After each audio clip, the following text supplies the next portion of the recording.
Hello दोस्तों, आज का मेरा टॉपिक है एफएलएन।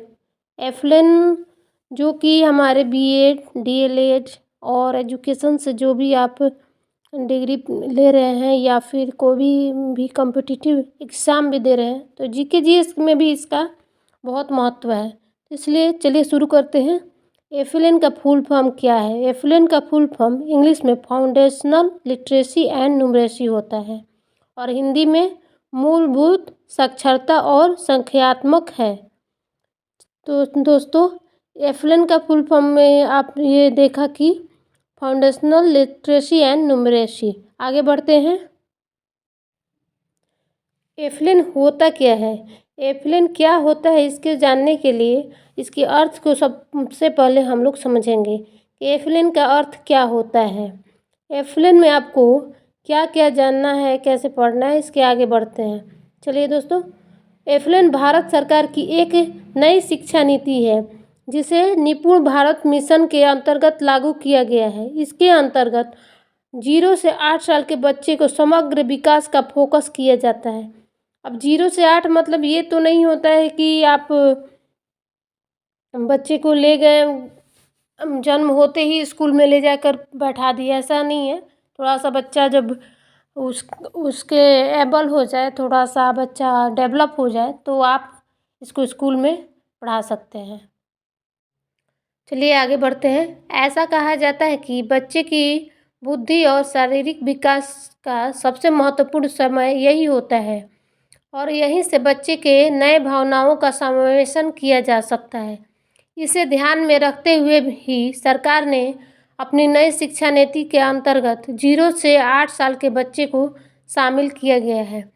इसमें है कि बच्चा का विकास, जी आप तो ऐसे ही जानते हैं कि 2 साल का जब बच्चा रहता है, चाहे 1 साल का रहता है, जैसे जैसे बच्चा बड़ा होता है अपने बड़े से सब कुछ देख कर सीखता है।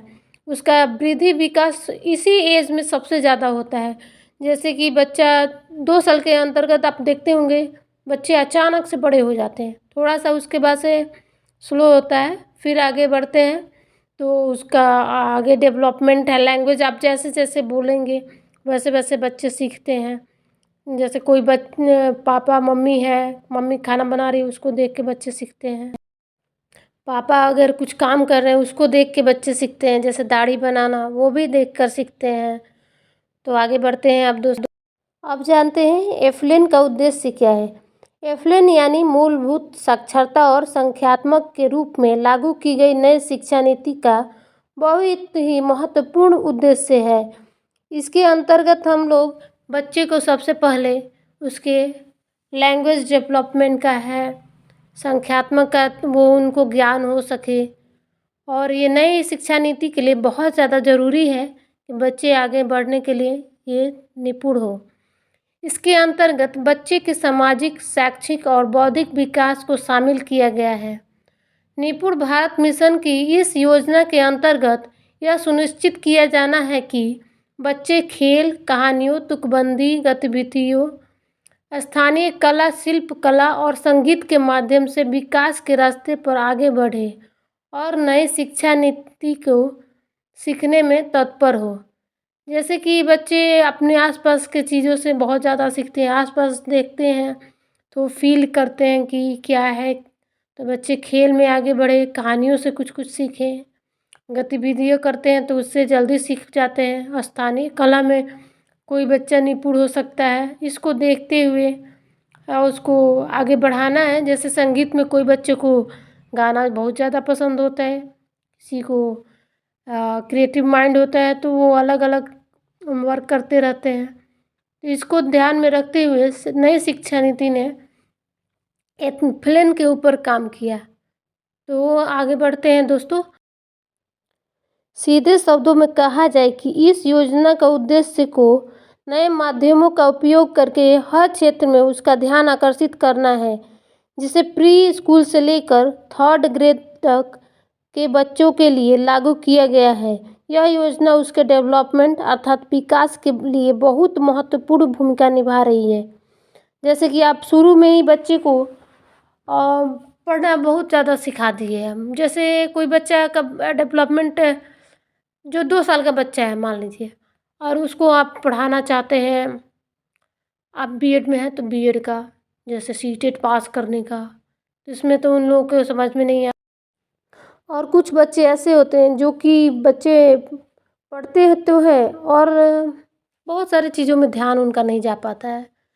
तो सारे चीज़ों को देखकर नई शिक्षा नीति में इसको लाया गया कि बच्चे को स्कूल एज में, प्री स्कूल ग्रेड में, थर्ड ग्रेड में तक बच्चों को हर तरह से डेवलपमेंट का काम दिया जाए। जैसे कि कोई बच्चा डांस करे, सीखे, हर तरह का एक्टिविटी करे। तो चलिए आगे बढ़ते हैं इसमें। एफएलएन के अंतर्गत कैसे सीखें? जैसा कि हमने आपको बताया है, इस योजना के अंतर्गत खेल, कहानी, तुकबंदी, गतिविधियों, संगीत आदि के जरिए बच्चे के समग्र विकास पर फोकस किया जाना है। साथ ही यहाँ इस बात पर भी ध्यान दिया जाएगा कि थर्ड ग्रेड तक के सभी बच्चे सरल वाक्य को पढ़ने और बुनियादी गणित की समस्याओं को सुलझाने में सक्षम हो सके। आगे बढ़ते हैं। यहाँ बेहतर समझ, संख्यात्मक ज्ञान के लिए ड्राइंग, खेल, कार्टून आदि के माध्यम से बच्चे को नई चीज़ें सिखाई जाए, जिससे बच्चे की पढ़ाई की तरफ रुचि बढ़ती जाए। साथ ही वे नई नई चीज़ें सीखने के लिए तत्पर होते हैं। एफएलएन की विशेषताएं क्या है? एफएलएन अब तक समझ गए होंगे कि एफएलएन की नई शिक्षा नीति के अंतर्गत कितने सारे लाभ आपको मिल रहे हैं। आइए इसकी विशेषताओं को विस्तार से समझते हैं। एफएलएन निपुण भारत मिशन के अंतर्गत शुरू किया गया है, जिसमें देश के भविष्य अर्थात बच्चों के विकास पर जोर दिया जा रहा है, जो कि आगे उन लोगों को कोई दिक्कत ना हो पढ़ने लिखने में।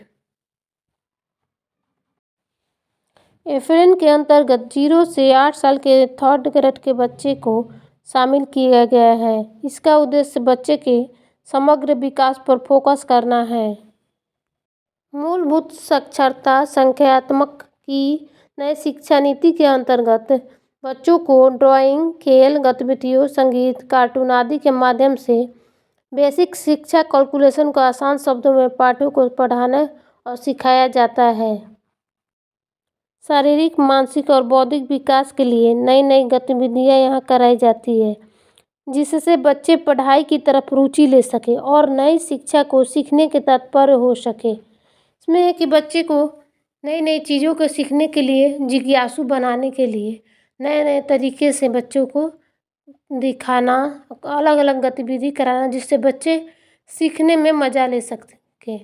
अब मज़ा करना तो ज़रूरी है, जिसमें मज़ा नहीं आएगा कोई भी कोई काम नहीं करना चाहता है। आगे बढ़ते हैं। बेहतर परीक्षण और संख्यात्मक ज्ञान के जरिए बच्चे को आगे जीवन को में प्रगति पर हो सके, इसके लिए वह हर संभव कार्य किए जाते हैं जो 8 साल के बच्चे के बौद्धिक विकास के लिए ज़रूरी है। जैसे इससे कि संख्यात्मक ज्ञान बच्चे को अगर नहीं रहेगा तो आगे चल के उनको कैलकुलेशन में बहुत ज़्यादा प्रॉब्लम होगा, इसलिए उनको बचपन से ही शुरू किया जाता है उनके आगे बढ़ने के लिए संख्या को, ज्ञान को। आगे बढ़ते हैं। एफएलएन की आवश्यकता क्यों पड़ी? एफएलएन की आवश्यकता बच्चों के अंदर शिक्षा के सभी लक्ष्यों को प्राप्त करने और उन्हें संवैधानिक मूल्यों के बारे में जागरूक करने और भारत के एक जिम्मेदार नागरिक बनने के लिए बनाया गया, जिससे कि बच्चे आगे में अपने मूल्य कर्तव्यों के बारे में अच्छे से जान सके। अब एक अच्छा नागरिक कब बन सकता है बच्चा? जबकि उसको हर तरीके से एजुकेशन में है, उनके हर तरफ से डेवलपमेंट किया जाए तो बच्चे क्या कर सकते हैं? आगे बढ़ सकते हैं, अच्छा जिम्मेदार नागरिक बन सकते हैं। दोस्तों मेरे चैनल को सब्सक्राइब कर देना। और अगला टॉपिक है मेरा निपुण भारत। निपुण भारत में क्या है, इसके बारे में जानने के लिए चैनल को सब्सक्राइब